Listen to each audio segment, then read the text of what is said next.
and welcome to Beads Jar. As part of our Halloween special, in today's tutorial I'm going to show you how to make the Vampire Bite choker necklace.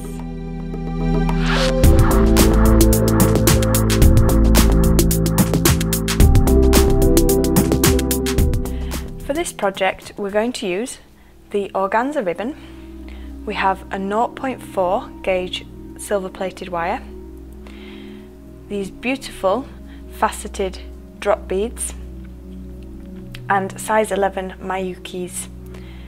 You've also got 3 4mm jump rings, 2 5mm jump rings and 1 6mm jump ring, as well as a lobster clasp and the ribbon ends. You then will need a pair of side cutters, 2 pairs of flat nose pliers and a pair of round nose pliers. Pre-cut your organza ribbon to a choker length that you require, leaving an extra centimetre of length for the fold over on the fastener. Next, we just want to make our lovely little blood drops. So we are going to start with the longest one first. So I've just cut a length that I want for my blood drop, and I'm going to take the wire through the drop bead. Allow yourself about 2 centimetres from there, and you're just going to fold that up using your fingers, and then we're going to gently create a twist wrap above the crystal. So I'm just wrapping around the tail end into a little spiral. So I've just created 2 little twists, and then with my side cutters I'm going to take away that excess wire.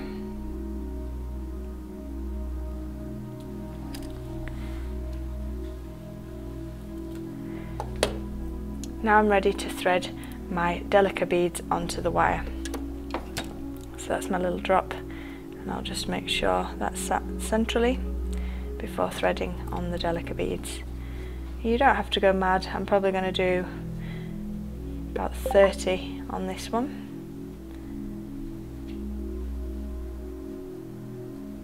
It doesn't have to be exact. This project is meant for fun.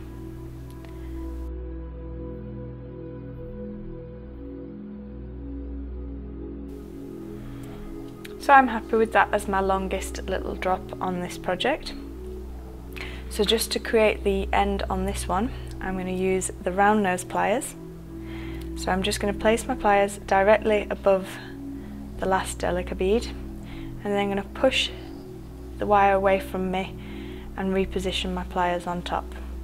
Bring that over the top of the pliers and down, so I've got a little loop forming. Take the pliers back into the loop and wrap the excess wire around, and I want to do about 2 twists at this point. So we've got our little loop formed with the wire. Take that excess wire off, and then I'm going to do the very same for the next 3 drops before showing you how to attach it to the organza ribbon. You may notice there's a tiny little lip of wire there, so if you use your flat nose pliers you can actually gently tease that in. Try not to do that, which I just crushed one of the little delicas that was on the strand as well.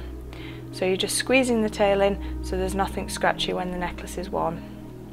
So I'm going to just repeat that, making these 3 shorter drops sitting alongside each other. So just use less delicas as you go.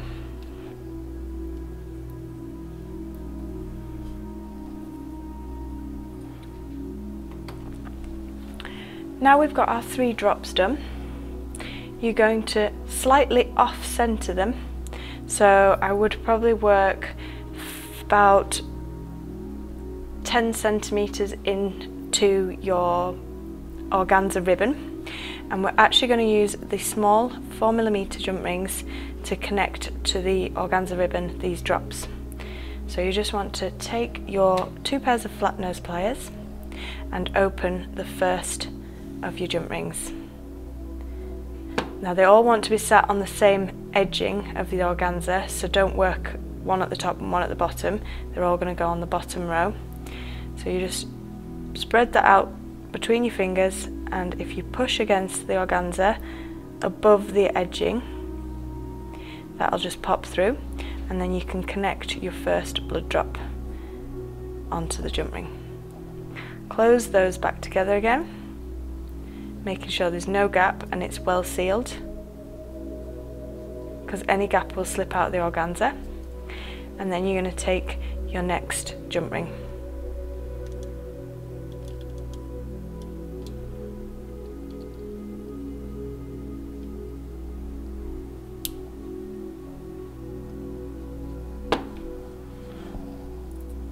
As I said before, you don't have to be so exact with this project, so I'm probably going to leave about a 5 to 6 millimeter gap between this jump ring and the next. Hook that through and connect my next drop, which is the medium length drop. And then we're doing the same, closing that back together and repeating with the third drop as well.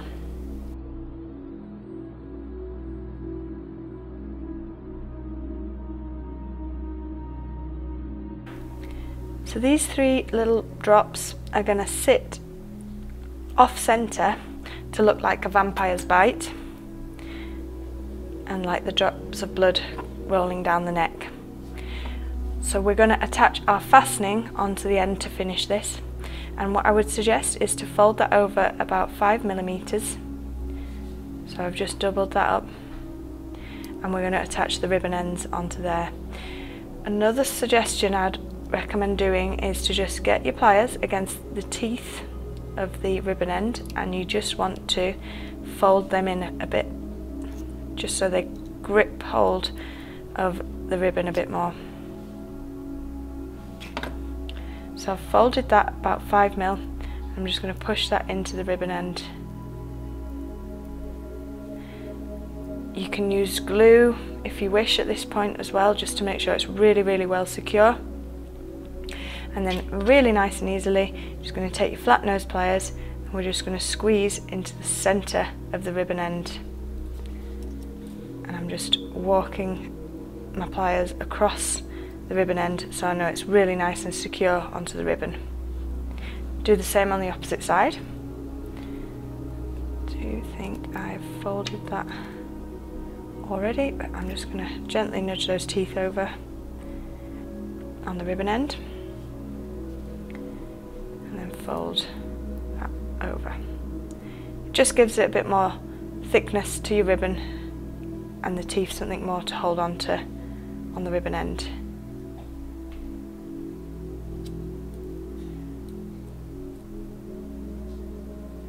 And we're just going to check that's set right and squeeze down.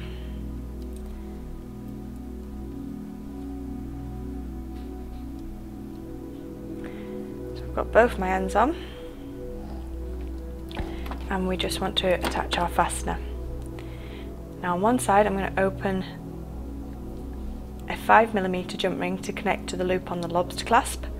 On the opposite side of the fastener I've got my 5 millimeter and my 6 millimeter.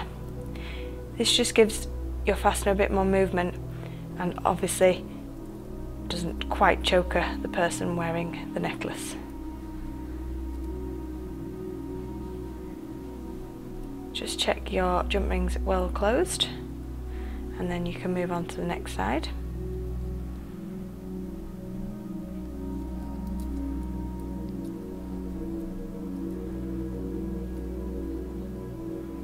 You can always add an extension chain as well if you want to add a really special little touch.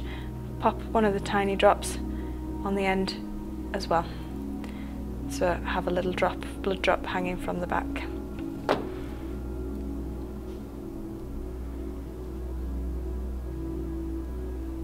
And that's the fastener complete on that one. Crossed it over.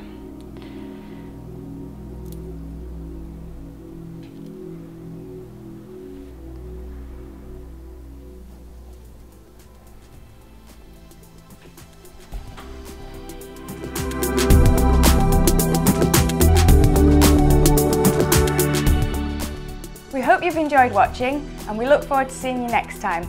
Give us a thumbs up and subscribe to our YouTube channel and get all of our latest designs. Bye for now.